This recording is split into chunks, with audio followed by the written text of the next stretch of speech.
Hello dear students, welcome back to organize knowledge channel. और आज की जो वीडियो है उसमें हम डिस्कस करेंगे worksheet number 65 for class 10th विषय विज्ञान है। और ये वर्कशीट आपके लिए 11 जनवरी 2022 के लिए शेड्यूल की गई है।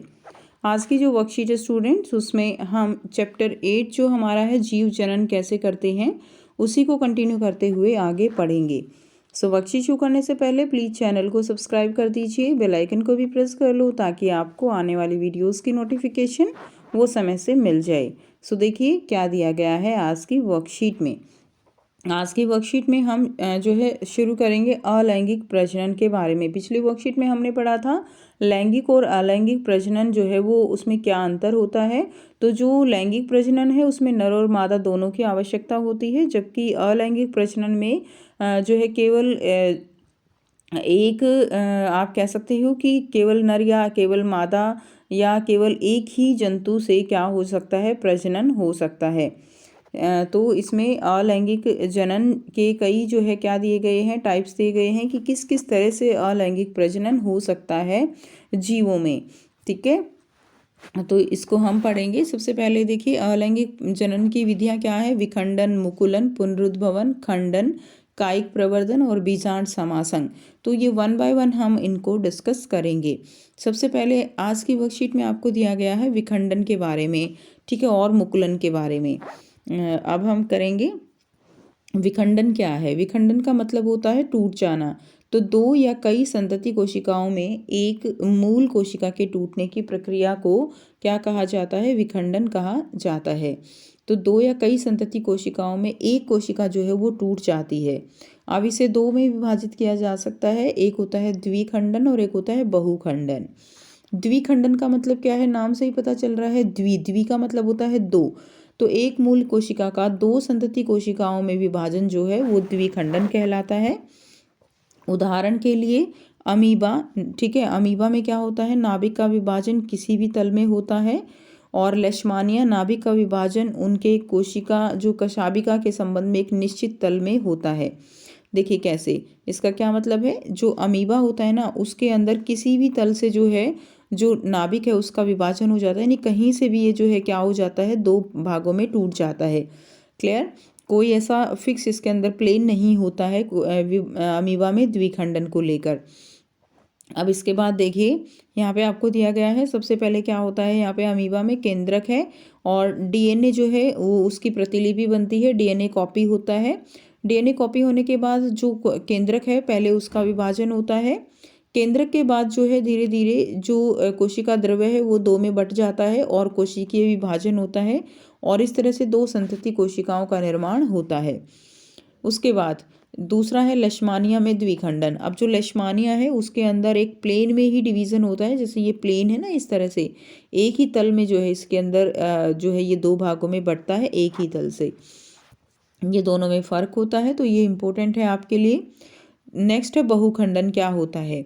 तो बहु का मतलब क्या होता है, बहु का मतलब होता है बहुत सारे, एक साथ कई संतति कोशिकाओं में एक मूल कोशिका का विभाजन, यानी एक जो मूल कोशिका है उसका कई सारी संतति कोशिकाओं में विभाजन हो जाता है। उदाहरण के लिए मलेरिया परजीवी प्लाज्मोडियम में प्रतिकूल परिस्थितियां मूल कोशिका के चारों ओर एक पुटिका निर्माण करती हैं, ठीक है, जिसमें जो नाभिक है वो विभाजित होते रहते हैं और जब अनुकूल परिस्थितियां वापस आती हैं तो पुटी सभी संतति कोशिकाओं को छोड़ने के लिए खुल जाती है।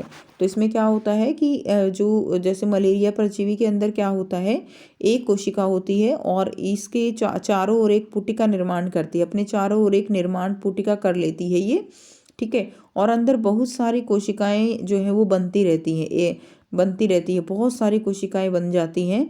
और जब ये जो मैच्योर हो जाता है, जब ये पूरी तरह से परिपक्व हो जाता है, अनुकूल परिस्थितियां होती हैं, तो ये पुटी जो बाहर की है ये क्या हो जाती है, एक तरह से फट जाती है और सारी कोशिकाएं जो है वो बाहर आती हैं और एक नए जीव का निर्माण करती हैं।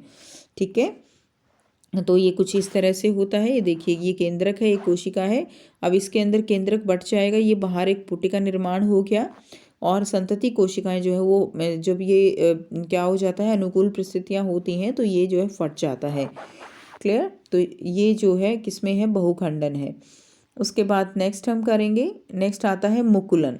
मुकुलन में क्या होता है, देखिए जनक कोशिका के शरीर पर एक मुकुल, मुकुल का मतलब क्या है, एक उभार जैसे वो उसका निर्माण हो जाता है और मुकुल के गठन की प्रक्रिया जो अंततः या तो अलग हो जाती है या मूल जीव से जुड़ी रहती है। तो इस तरह से आप चित्र में देख पा रहे हैं, इस तरह से एक उभार बनने लगता है और ये उभार जो है इसको हम मुकुल मुकुल कहते हैं और ये प्रक्रिया मुकुलन कहलाती है। अब ये इससे जो है अलग होकर एक नए जीव का निर्माण कर लेगा। उदाहरण के लिए हाइड्रा में मुकुल जनक से अलग हो जाती है, जबकि यीस्ट में अंततः यीस्ट कोशिकाओं की जो है क्या बन जाती है, एक कॉलोनी बन जाती है। ठीक है, यीस्ट के अंदर जो है एक पूरी कॉलोनी बनती रहती है मुकुलन के द्वारा, अंदर ही अंदर इस तरह से जो है क्या होता है कि एक पूरी कॉलोनी जो है वो बनती रहती है। ठीक है, एक कॉलोनी यानी सब एक एक एक साथ जो है ये दिखती है ऐसे।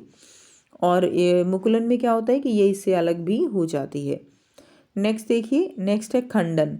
खंडन प्रक्रिया में क्या होता है, इस प्रक्रिया में निचले जीव जैसे शैवाल है, उनकी मूल कोशिका का तंतु जो है वो कई टुकड़ों में क्या हो जाता है, बट जाता है और जिनमें प्रत्येक में कम संख्या में कोशिकाएं होती हैं। ठीक है, यानी इस तरह से क्या होगा, जैसे ये स्पाइरोगायरा का एग्जाम्पल है, ये क्या है, ये अलग अलग कोशिका में टूट गया है।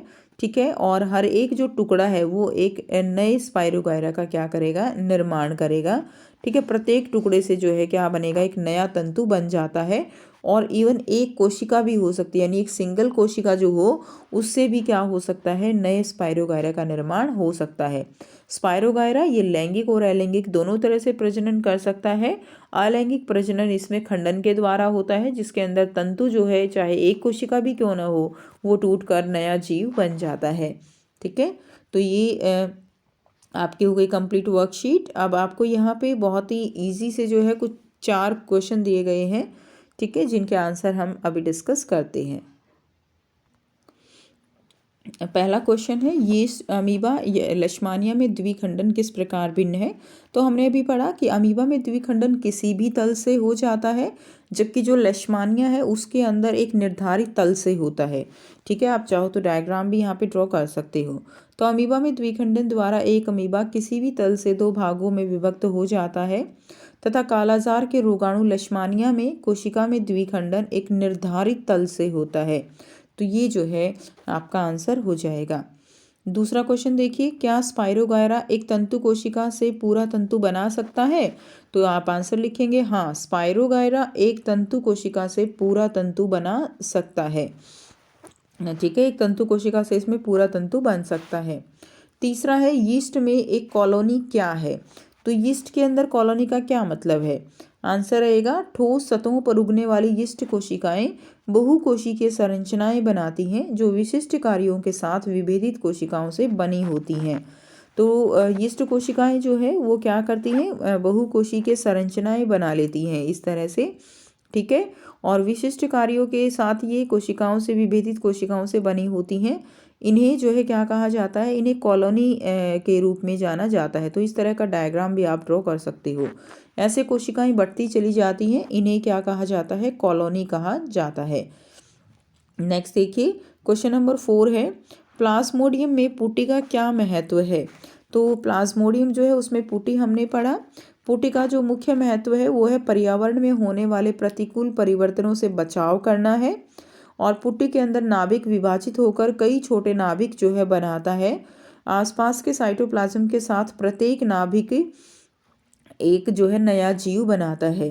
तो जिस तरह से हमने देखा, आप डायग्राम भी ड्रॉ कर सकते हो कि इसके अंदर क्या होगा, एक जो है कई सारे अंदर जो है केंद्रक में विभाजित होकर और जब ये पूरी तरह से फेवरेबल कंडीशन होंगी तो ये क्या हो जाएंगी, ये फट जाएंगी और हर एक जो है एक नया जीव बना लेता है।